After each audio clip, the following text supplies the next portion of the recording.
Hello বন্ধুরা, আজকে তোমাদেরকে আমি তৈরি করে দেখাচ্ছি মোচার ঘন্ট। তো মোচাটাকে দেখো ভালো করে কেটে ভালো করে ধুয়ে নিয়েছি একটা নেট থালার মধ্যে। তারপর সেটাকে জলের মধ্যে ভিজিয়ে রেখেছিলাম কষটা ছাড়ানোর জন্য।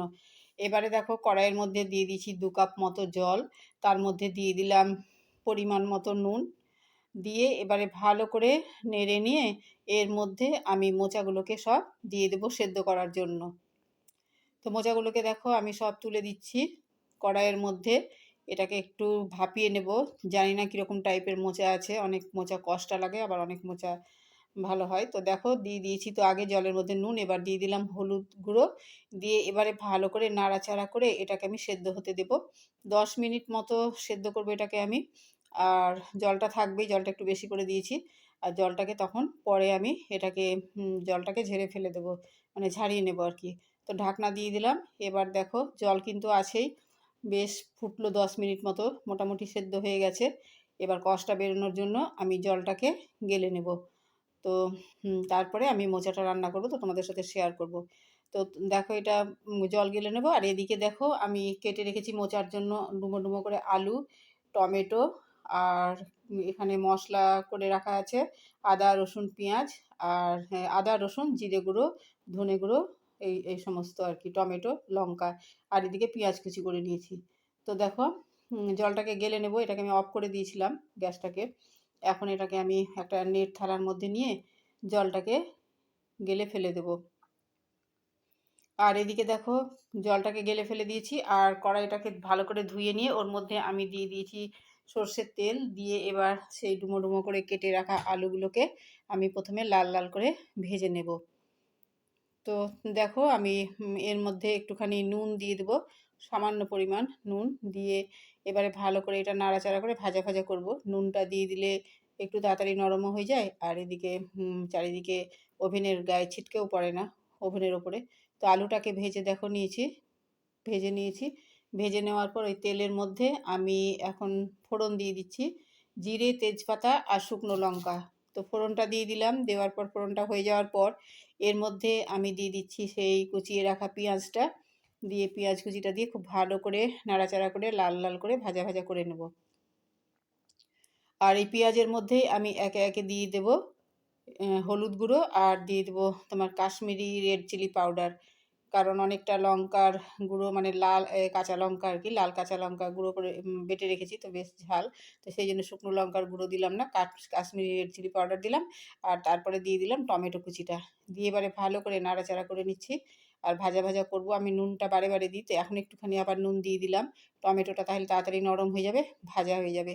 এরপরে আমি সেই মশলা যেটা রেখেছি বেটে তোমাদের দেখালাম, সেই মশলাটা দেবো। তো তার আগে দিয়ে দিলাম চিনি। মোচার তরকারিতে বেশ খানিকটা চিনি দিলাম, একটু মিষ্টি মিষ্টি ভালো লাগে। তাছাড়া মোচার তরকারিতে চিনি না দিলে একটা কষটা ভাব লাগে, রুক্ষ লাগে, ভালো লাগে না। তো সেই জন্য দিয়ে দিলাম। দিয়ে দেখো বেশ ভালো করে নাড়াচাড়া করে টমেটোটা কিন্তু একদম সফট হয়ে গেছে। এবারে আমি মশলাটা দিয়ে দিচ্ছি, যেটা বললাম তোমাদেরকে, আদা রসুন কাঁচা লঙ্কা, তার সাথে ধনে গুঁড়ো আর জিরে গুঁড়ো আছে আজকে। তো সেগুলো দিয়ে মিক্সিতে ঘুরিয়ে নিয়েছিলাম। এই মশলাটা আমার করা ছিল আগের, তো সেটাই দিয়ে দিলাম। দিয়ে এবারে ভালো করে দেখো কষিয়ে নিচ্ছি। কষিয়ে নেওয়ার পর এর মধ্যে আমি সেই আলু যেটা ভেজে রেখেছিলাম সেটাকে দিয়ে দিলাম। এবারে নাড়াচাড়া করব, ভালো করে একটু ভাজা ভাজা করে নেব, মানে আলুর গায়ে যাতে মশলাটা ভালো করে লেগে যায়। তো সেইভাবে ভাজা ভাজা মতো করে নিচ্ছি। আর আলুটা যেহেতু সিম করে ভেজেছি, তো অনেকটাই সেদ্ধ মতো হয়ে গেছে। এবারে দেখো মশলার গায়ে লেগে গেছে, আলুগুলো বেশ সুন্দরভাবে ভাজা হয়ে গেছে মশলার সাথে। এবারে আমি দিয়ে দিলাম মোচাটা, সেদ্ধ করা মোচাটা যেটা জল গেলে রেখেছিলাম সেটাকে দিয়ে দিলাম। এভাবে নাড়াচাড়া করে ঢাকা দিয়ে দিয়েছিলাম। দিয়ে ঢাকা দিয়ে দেখো জলটা পুরো মরে গেছে। এবারে আমি এটাকে নাড়াচাড়া করে নিচ্ছি। সব কিছুই কিন্তু সুন্দর সেদ্ধ হয়ে গেছে, আলুটাও সেদ্ধ হয়ে গেছে। মানে ঢাকা দিয়ে আমি সিম করে দিয়েছিলাম গ্যাসটাকে। বেশ অনেকক্ষণ পর, প্রায় 15 মিনিট হয়ে গেছিলো। তো তারপর আমি আসলাম, এসে দেখো আমার পুরো তরকারিটা মোটামুটি সেদ্ধ হয়ে গেছে। এবারে আমি আগে থেকে বাদাম ভেজে রেখেছিলাম, এটা তোমাদেরকে দেখানো হয়নি। তো সেই বাদাম ভাজাটাকে, মানে শুকনো খোলায় প্রথমে আমি উলিয়ে নিয়েছিলাম বাদামটাকে। তারপরে ওর মধ্যে মানে খোসাটাকে একটুখানি হাত দিয়ে ঘষে নিয়ে, খোসাটা ছাড়িয়ে নিয়ে তারপর ওটাকে তেলে ভেজে নিয়েছি। তো দিয়ে আবারও দেখো নাড়াচাড়া করে ঢাকা দিয়ে দিয়েছিলাম। তো হয়ে গেছে মোটামুটি, দেখো ভালো মতোই হয়ে গেছে।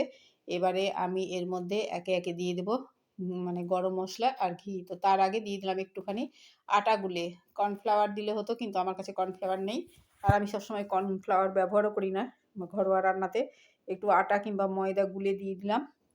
কারণ মানে ময়দা আটা কিংবা ময়দা গুলে দিই। এটা দিলে কী হয় বলো তো, এই ধরনের তরকারিগুলো একটু আঠা আঠা ভাব হয়, মাখো মাখো হয়, আর নাহলে কিন্তু জল ছাড়া ছাড়া হয়ে যায়। তো সেই কারণে দিয়ে দিলাম। এবারে দিয়ে দিলাম গরম মশলা বাটা, যেটা আমি শিলনোড়ায় বেটে নিয়েছি। লবঙ্গ, এলাচ আর দারচিনি আছে এর মধ্যে। তো সেটাকে ভালো করে দেখো দিয়ে নিয়ে আমি ভালো করে নাড়াচাড়া করে তরকারির মধ্যে মিশিয়ে দিলাম। এরপর আমি দিয়ে দেবো 1 চামচ মতো গাওয়া ঘি। তো দিয়েই তারপরে নাড়াচাড়া করে নামিয়ে নেবো আর কি। আর দেখো একটু ধরে ধরে গেছে, মানে কড়াইয়ের গায়ে লেগে লেগে গেছে, ধরে ঠিক না। তো তরকারিটা রেডি হয়েই গেছে। আর এবারে দিয়ে দিলাম 1 চামচ ঘি। দিয়ে এবারে এটাকে আবারও ভালো করে নাড়াচাড়া করে সমস্ত তরকারির সাথে মিশিয়ে নেব। আর তারপরে এটাকে আমি ঢাকা দিয়ে রাখবো।